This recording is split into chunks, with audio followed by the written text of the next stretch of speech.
Hello बच्चों, welcome to this session. आज हम लोग पढ़ने वाले हैं एनसीईटी 2026 के लिए जो जनरल टेस्ट पेपर है उसकी क्लास नंबर 6। जैसे कि हर क्लास में हम लोग सबसे पहले थ्योरी पढ़ते हैं, फिर उसी क्लास से रिलेटेड हम बनाते हैं कुछ क्वेश्चंस, और क्वेश्चंस जो है वो अवेलेबल होते हैं हमारी ऐप पर। तो आप जैसा देख पा रहे हैं, थ्योरी क्लास के बाद क्लास नंबर 6 जीटी 2025 के लिए क्विज लाइव हो चुका है। इस क्लास में आपने जो कुछ भी पढ़ा है उससे रिलेटेड क्वेश्चन आपको इस क्लास के क्विज सेक्शन में मिल जाएंगे। तो आपको जाकर के उसे अटेम्प्ट करना है ताकि जो भी कुछ इंपॉर्टेंट चीजें हमने पढ़ी हैं उसको एक बार आप रिवाइज कर पाए, उसकी प्रैक्टिस कर पाए और देख पाए कि कितना क्या कुछ आप ध्यान में रख पा रहे हैं। ओके, सो ये हमेशा के लिए बने रहेंगे। जब भी आप क्लास नंबर 6 देखते हैं उसके बाद इस क्विज को जरूर अटेम्प्ट कीजिए। Now moving to the theory part, yes, सबसे पहली चीज, अगर आप एनसीईटी एग्जाम की तैयारी कर रहे हैं तो चैनल को जरूर सब्सक्राइब कर लें। This is the right time to start the preparation for NCET 2026। Why? Because April mid से लेकर के मई मिड के बीच में ये एग्जाम होने वाला है और 3 से 4 महीने इस एग्जाम की प्रिपरेशन के लिए तो चाहिए ही चाहिए, you know, it's a must thing. So yes, you should start your preparation and going to the first topic. हाँ, एक चीज और है, लाइव क्लास में अभी 1-2 दिन नहीं ले पाई। कल से हम लोग लाइव पर आएंगे यूट्यूब पर, है ना, बिकॉज ऑफ सम रीजन। और वो रीजन क्या था वो मैं आपको बताने वाली हूँ नेक्स्ट शॉर्ट में। It's a very important and मेरी लाइफ का बहुत ही इम्पोर्टेंट, आप कह सकते हैं कि एक इवेंट रहा है। क्या है वो मैं आपको बताऊंगी। ओके, सो चलो खैर अभी हम चलते हैं आज के टॉपिक पर। तो अभी हम लोग जनरल टेस्ट में करंट अफेयर डिस्कस कर रहे हैं, राइट। सो सबसे पहला टॉपिक ये है कि India records highest rise in global green house gas emission. India भैया नंबर 1 पे आ चुका है ग्लोबली ग्रीन हाउस गैस के उत्सर्जन में। मतलब सबसे ज्यादा ग्रीन हाउस गैस हम प्रोड्यूस कर रहे हैं, ठीक है, इन अ पर्टिकुलर टाइम। वो कौन सा टाइम है मैं आपको बताऊंगी। ये क्या है, यूएनईपी इमिशन गैप रिपोर्ट 2025 आई है, उसमें ये बताया गया है। सब कुछ डिटेल में समझते हैं, ठीक। तो चलिए देखो, इसका एक थोड़ा सा मैं आपको इंट्रो दे देती हूँ। ग्रीन हाउस गैसेज आप सभी को पता है ये ग्लोबल वार्मिंग के लिए रिस्पॉन्सिबल होती हैं ना। इंटरनेशनली ये एफर्ट्स किए जा रहे हैं कि भाई हर एक देश जो डेवलप्ड है या जो डेवलपिंग कंट्री है वो कार्बन डाइऑक्साइड या जो अदर ग्रीन हाउस गैसेज हैं उनका उत्सर्जन कम करे, है ना, ताकि जो ग्लोबल वार्मिंग है वो घटे या बढ़े ना, आप इसको ये भी कह सकते हैं। अब इसका अगर इमिशन आपको कम करना है तो आपको ऐसी टेक्नोलॉजीज चाहिए। उन टेक्नोलॉजीज को यूज करने के लिए, उन्हें खरीदने के लिए पैसा चाहिए। Okay, and as per our condition हम एक डेवलपिंग कंट्री के हम एक डेवलपिंग कंट्री है, इंडिया एक डेवलपिंग कंट्री है ना। ऐसे में इतनी कॉस्टली टेक्नोलॉजी को खरीदना, उन्हें अडॉप्ट करना, यूज करना हमारे लिए पॉसिबल नहीं हो पाता है। And as we are a developing country, हम डेवलपिंग कंट्री है ना, तो ऑब्वियस सी बात है हमारे यहाँ कंस्ट्रक्शन भी चल रहे हैं, हमारे यहाँ नई नई फैक्ट्रीज भी सेटअप हो रही है। तो ऑब्वियस सी बात है कि ग्रीन हाउस गैसेस का इमिशन तो बढ़ेगा ही बढ़ेगा, ये बात तो पक्की है कि बढ़ना है। इसको कम रखने का तरीका एक ही है कि आप ऐसी टेक्नोलॉजीज का यूज करें। अब ये टेक्नोलॉजीज आती है महंगी, अब हम खरीदेंगे कैसे इसे, है ना। तो उसके लिए इंटरनेशनली जो डेवलप्ड कंट्री हैं वो मिल करके फंड बनाती हैं और वो फंड कंट्रीज को अलॉट किया जाता है। पर फिर भी जितना फंड चाहिए उतना तो अवेल नहीं हो पाता है। तो ना चाहते हुए भी ये हमारे साथ कंडीशन है कि ग्रीन हाउस गैसेस का प्रोडक्शन हमारी जैसी डेवलपिंग कंट्रीज में तो बढ़ेगा ही, ठीक है, ये एक फैक्ट की बात है। नाउ रिपोर्ट क्या कह रही है इसको समझते हैं। ओके, सो यूनाइटेड नेशन इन्वायरमेंट प्रोग्राम। अब देखो हर एक चीज यहाँ पर इंपॉर्टेंट है, फुल फॉर्म में ये पूछा जा सकता है। यूएनईपी इमिशन गैप रिपोर्ट, ये एक रिपोर्ट आई है 2025। इमिशन गैप रिपोर्ट किसकी है? United Nation Environment Programme. India recorded the highest increase in GHG, okay, greenhouse gases emission worldwide during the 2023 to 2024। कोई इसमें आश्चर्य की बात नहीं है, हम डेवलप कर रहे हैं, हमारी इंडस्ट्री सेटअप हो रही है, सो ये चीज होनी ही है। Now India added 165 million tons of greenhouse gases in the last year despite having the lowest per capita emission among major economies। अब हो क्या रहा है कि पर पर्सन जो ग्रीन हाउस गैसेस प्रोड्यूस होती है उसका अमाउंट तो कम है, बट ओवरऑल जो अमाउंट निकल कर क्या रहा है वो है 165 million ton of green house gases एक साल में प्रोड्यूस हो गई इंडिया से। ठीक, नाउ द फाइंडिंग में draw internationally scrutiny at the upcoming COP30 climate summit in Belém, Brazil. Okay, so Belém, Brazil में COP30 क्लाइमेट समिट होने वाली है और वहां पर ये देखा जाएगा कि भाई इंडिया ने वादा करने के बावजूद भी एक लिमिट से ऊपर जाकर के हाईएस्ट प्रोड्यूसर बन गया है। तो इंटरनेशनली जब हम ऐसी मीटिंग्स में जाते हैं, हमने जो वादा किया और अगर हम पूरा ना कर पाए तो ऑब्वियस सी बात है कि एक दबाव हमारे ऊपर बनता है। ठीक है, नाउ की फाइंडिंग्स क्या है, यूएनईपी रिपोर्ट क्या कह रही है, बहुत इंपॉर्टेंट है ये। इस रिपोर्ट का टाइटल क्या है, ऑफ टारगेट। नाम से ही समझ में आ रहा है ऑफ टारगेट, मतलब जो टारगेट था उससे जो पीछे रह गए। Okay, highlight the current global effort are insufficient to meet the climate goals. तो क्लाइमेट को लेकर के इंटरनेशनली जो गोल्स बनाए गए हैं वो इनसफिशिएंट शो किए गए इस रिपोर्ट में, जिसका टाइटल क्या था, ऑफ टारगेट। इसका टाइटल क्या है, of target. India was named the global leader in annual GHG emission increase followed by China and Russia. तो हमने लीड कर लिया भाई, इंडिया ने लीड कर लिया है GHG प्रोडक्शन में। ओके, और हमारे बाद फिर चाइना और रशिया है। Very good. Okay, now Indonesia showed the sharpest percentage rise while India lead in absolute increase. तो इंडोनेशिया ने भी परसेंटेज इंक्रीज शो किया है, बट एब्सोल्यूट इंक्रीज इंडिया ने दिखाया है ग्रीन हाउस गैसेस इमिशन में। Okay, so the report project that current emission trend will lead to 2.8 degree Celsius temperature rise by 2100, है ना। so इस साल तक, ठीक, सन 2100 तक क्या हो जाएगा, जो ग्लोबल टेम्परेचर है वो 2.0 डिग्री सेल्सियस तक बढ़ जाएगा।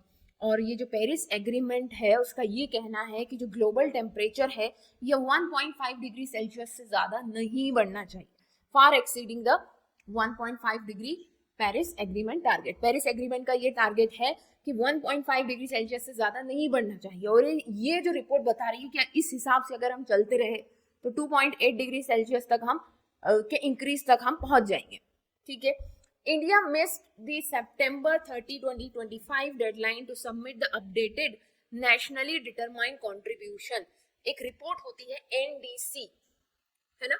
हर एक कंट्री को अपना क्लाइमेट एक्शन प्लान बताना होता है जब आप एक इंटरनेशनल ट्रीटी में होते हैं।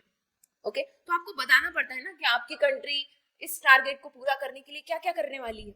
उसी रिपोर्ट को हम बोलते हैं नेशनल डिटरमाइंड कंट्रीब्यूशन, और वो रिपोर्ट पेश करने में हम फेल हो गए। ठीक है, इंडिया फेल हो चुका है। हमें 30 सितंबर 2025 तक ये रिपोर्ट देनी थी, but unfortunately we missed the deadline. Okay, what is NDC? अभी मैंने बताया, represent each country's climate action plan. हर एक कंट्री का अपना क्लाइमेट एक्शन प्लान होता है ना, भाई हम ये करेंगे ये करेंगे। ओके, सो वो हम पेश करने में फेल रहे अंडर द पेरिस एग्रीमेंट। और हमने ये वादा किया था पेरिस एग्रीमेंट में कि हम बताएंगे, but we failed it actually. Okay, now let's see the important facts. Yes, so report का नाम क्या है? रिपोर्ट का नाम है UNEP Emissions Gap Report 2025 of target. ठीक है, then yes, published by UNEP, United Nations Environment Program।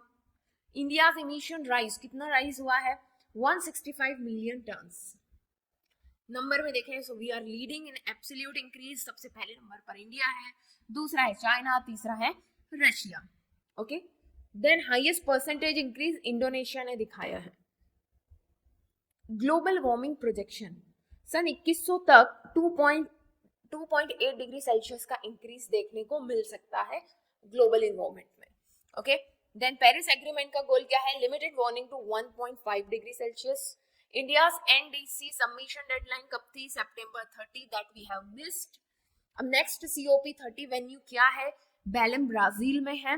Okay, सो ये जो रिपोर्ट आई है इस पर कुछ जाने माने लोगों ने क्या किया है, कमेंट किया है। तो उनमें नाम है Harjeet Singh and Anjal Prakash. Finance issue कारण क्या रहा, lack of adequate global climate funding. जैसा मैंने कहा कि टेक्निक्स को अगर आपको यूज करना है, ऐसी टेक्निक्स जो GHG इमिशन को कम करें, तो उसके लिए आपको उस तरह की टेक्निक्स का यूज करना होगा, उसके लिए फंड्स की जरूरत है जो कि हमारे पास नहीं है। Per capita emission status lowest among major economy, सबसे कम, हर एक इंसान सबसे कम कार्बन प्रोडक्शन कर रहा है इंडिया में, बट स्टिल जो है ओवरऑल जो देखा जाए तो इंक्रीज है। क्यों है? बिकॉज कंस्ट्रक्शन हो रहा है, फैक्ट्रीज लग रही हैं, ठीक है ना। अब जो कंट्रीज जिनके ऊपर प्रेशर आना है वो कौन सी? ऑब्वियस सी बात है भाई, जिन्होंने रूल तोड़ा है उन्हीं के ऊपर आना है। So India, China, Russia, Indonesia. Report warning current trend of track for 1.5 degree Celsius target. देख पा रहे हो ना? ठीक है, चलो नेक्स्ट टॉपिक जो है, हर क्लास में हम लोग 3 टॉपिक पढ़ते हैं। नेक्स्ट टॉपिक है Shaheed Veer Narayan Singh memorial and tribal freedom fighter museum, Chhattisgarh. Right, so Shaheed Veer Narayan Singh स्मारक। देखो, सबसे पहली बात तो ये कि ये जो म्यूजियम है बहुत ही खास म्यूजियम है। सबसे पहली चीज तो खास क्यों है? क्योंकि ये ट्राइबल, ऐसे आदिवासी जो आजादी के लिए जिन्होंने लड़ाई करी, ट्राइबल फ्रीडम फाइटर्स, साथ ही ये बहुत ही एडवांस और AI बेस्ड म्यूजियम होने वाला है। बहुत इंटरेस्टिंग इसके फीचर है and very very important question. Okay, so Prime Minister Narendra Modi will inaugurate Shaheed Veer Narayan Singh Memorial Tribal Freedom Fighter Museum in Naya Raipur, Chhattisgarh on the state 25th Foundation Day. Okay, that is 1st of November. को ये हो चुका है. Okay, so museum is India's first fully digital museum dedicated to tribal heroes celebrating their valor, culture and freedom struggle. ठीक है, तो उनकी साहस, संस्कृति और स्वतंत्रता संग्राम को समर्पित है ये म्यूजियम, और फुली डिजिटल म्यूजियम है। ओके, और यहीं पर जो है भारत रत्न अटल बिहारी वाजपेयी जी का छत्तीसगढ़ की लेजिस्लेटिव असेंबली में स्टैच्यू का जो है अनावरण किया जाएगा। ये आपको ध्यान रखना है। तो अगर क्वेश्चन आता है कि हाल ही में भारत रत्न अटल बिहारी वाजपेयी जी का जो स्टैच्यू है कहाँ पर उसे अनवील किया गया है, so that is Chhattisgarh legislative assembly of India का फर्स्ट डिजिटल म्यूजियम कौन सा है? तो फर्स्ट डिजिटल म्यूजियम है शहीद वीर नारायण सिंह स्मारक एवं आदिवासी स्वतंत्रता सेनानी संग्रहालय। ओके, चलो, तो क्या है भाई ये डिजिटल म्यूजियम में? देखो जरा, the museum build at the cost of ₹50 crore across, 50 crore से बना हुआ है एंड 100 एकड़ के जगह में ये बना है। Global centre for tribal history and culture, तो आदिवासी के जितने भी इतिहास है, आदिवासी से रिलेटेड सब कुछ यहाँ पर आपको देखने को मिलेगा। It comprises 16 thematic galleries, each narrating a chapter of India's tribal resistance to colonial rule. So अभी तक जितने भी ट्राइबल विरोध या प्रतिरोध हुए थे अंग्रेजों के प्रति, उन सब के बारे में यहाँ पर आपको जानने को मिलेगा, और हर एक ट्राइबल जो मूवमेंट हुआ था उसके लिए थीम के अकॉर्डिंग गैलरीज बनाई गई हैं। Now, the museum uses historical artifacts, documentary film, folk art, digital storytelling techniques. अच्छा, अब इसके बाद देखो यहाँ पर एक बुक, ई बुक भी इन्होंने बनाई है इसके लिए, आदि शौर्य ई बुक। तो ये आपको नाम याद रखना है। और सबसे इंटरेस्टिंग चीज क्या है पता है आपको इस म्यूजियम की? देखो यहाँ पर, an AI camera let visitors see themselves in traditional tribal attire with realistic forest background. तो हर बार क्या होता था, हम किसी भी स्टेट में घूमने जाते हैं तो वहाँ की जो ट्रेडिशनल ड्रेस है, जैसे अक्सर लोग कश्मीर जाते हैं तो वहाँ की ड्रेसेस पहनते हैं, राइट। अब इस म्यूजियम में आप जाएंगे ना तो वहाँ पर एक AI कैमरा है, उसके सामने आप खड़े हो जाओ, जिस भी ट्राइब की ड्रेस आप सिलेक्ट करोगे वो इमीडिएटली आपकी इमेज के ऊपर अप्लाई हो जाएगी, वो बैकग्राउंड भी बदल जाएगा, ठीक है। तो कुछ इस तरह से, इसलिए इसको हम क्या कह रहे हैं, इंडिया का first digital museum. Now, at the entrance, replicas of Sal, Mahua and Saja tree were digital leaves narrating stories of 14 tribal revolts.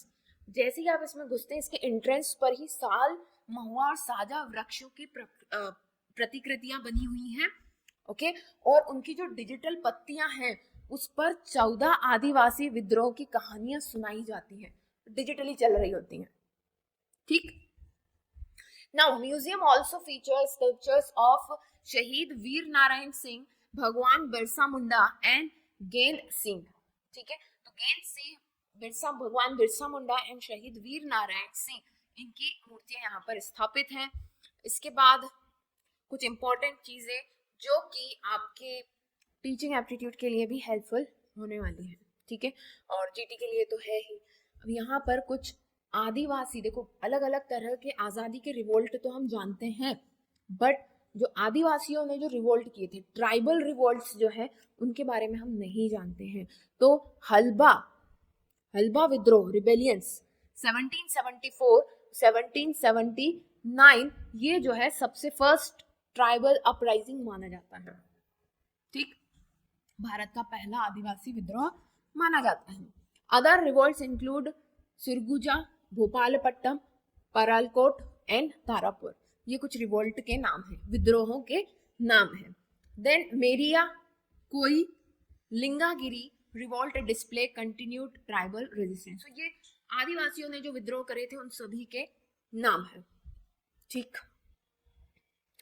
Now next important चीजें, की फैक्टर्स. इवेंट्स क्या है, इवेंट क्यों, ये म्यूजियम का उद्घाटन क्यों हुआ? Inauguration of Shaheed Veer Narayan Singh memorial and tribal freedom fighter museum कहाँ पर हुआ है? नाया, रायपुर में, Chhattisgarh. Prime minister Narendra Modi inaugurate करेंगे 25th foundation day of Chhattisgarh. India first fully digital tribal museum 50 crore में बना है, 10 एकड़ में, एंड 16 थीमेटिक गैलरी है. कौन कौन से हम कह सकते हैं कि ट्राइबल मूवमेंट इसमें है, नाम दिया हुआ है.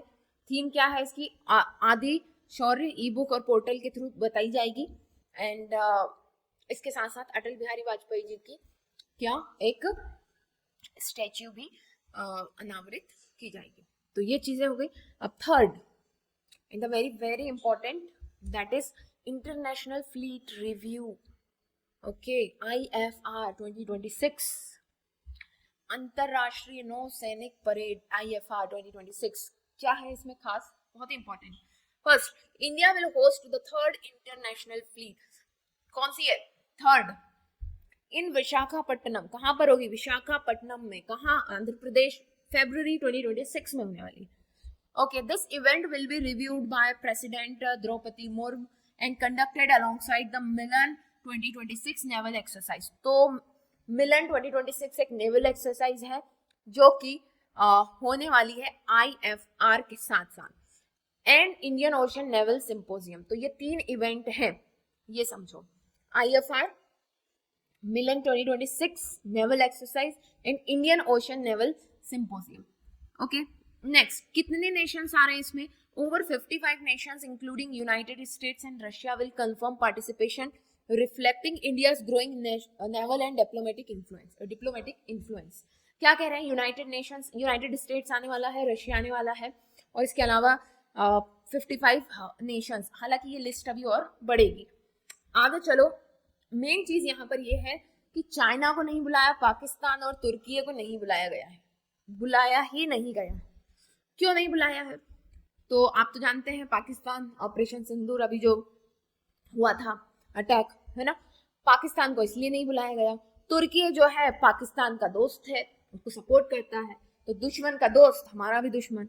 ठीक है. और चाइना जो है ये इंडियन ओशन रीजन में, अपना जो इंडियन ओशन है वहां पर अपने जहाज भेज करके इंडिया की सारी जानकारी लेने की कोशिश करता रहता है. तो इस कारण से एक इंडियन ओशन में एक टेंशन सा बना रहता है.